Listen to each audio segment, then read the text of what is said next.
بسم اللہ الرحمن الرحیم۔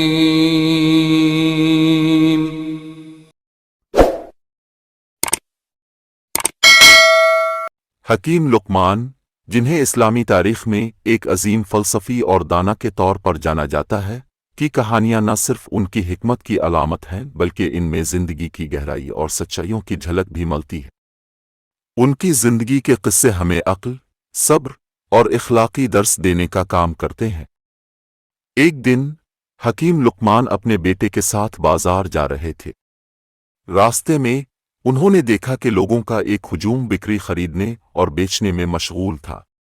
بیٹے نے تجسس سے کہا، ابو، کیوں نہ ہم بھی ایک بکری خرید لیں؟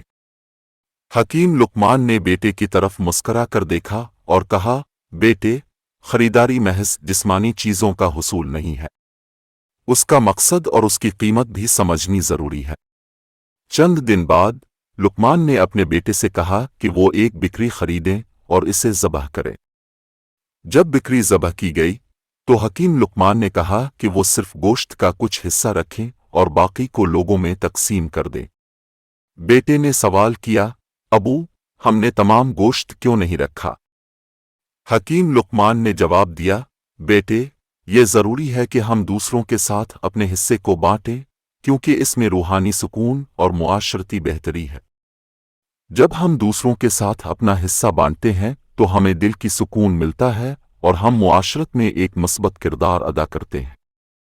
کچھ دنوں بعد لقمان نے اپنے بیٹے سے کہا کہ وہ دوبارہ بکری ذبح کریں، لیکن اس بار گوشت کا صرف ایک حصہ رکھیں اور باقی سب کو پھینک دیں۔ بیٹے نے حیرت اور ناپسندیدگی کے ساتھ پوچھا، ابو، یہ سب گوشت پھینکنے کی وجہ کیا ہے؟ حکیم لقمان نے تحمل سے جواب دیا، بیٹے، جب ہم چیزوں کی قدر نہیں کرتے اور ان کو ضائع کرتے ہیں تو ہم سیکھتے ہیں کہ مادی چیزیں سب کچھ نہیں ہیں۔ اصل چیز ہمارے اخلاق، دوسروں کے ساتھ حسن سلوک اور ہمارے اعمال ہیں۔ مادی چیزوں کی قیمت اس وقت سمجھ میں آتی ہے جب ہم ان کی قدر کرتے ہیں اور دوسروں کی بھلائی کے لیے ان کا استعمال کرتے ہیں۔ یہ واقعہ بیٹے کو سکھاتا ہے کہ زندگی میں سب سے اہم بات یہ ہے کہ ہم کس طرح دوسروں کے ساتھ برتاؤ کرتے ہیں اور ہماری مادی چیزوں کی قدر کیا ہے۔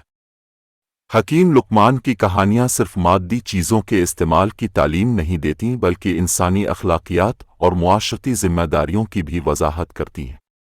یہ قصہ ہمیں یہ سکھاتا ہے کہ زندگی میں سب سے بڑی قیمت انسانیت اور اخلاق کی ہے، اور ہر عمل کے پیچھے ایک مقصد ہونا چاہیے جو معاشرتی بھلائی اور روحانی سکون کی طرف اشارہ کرتا۔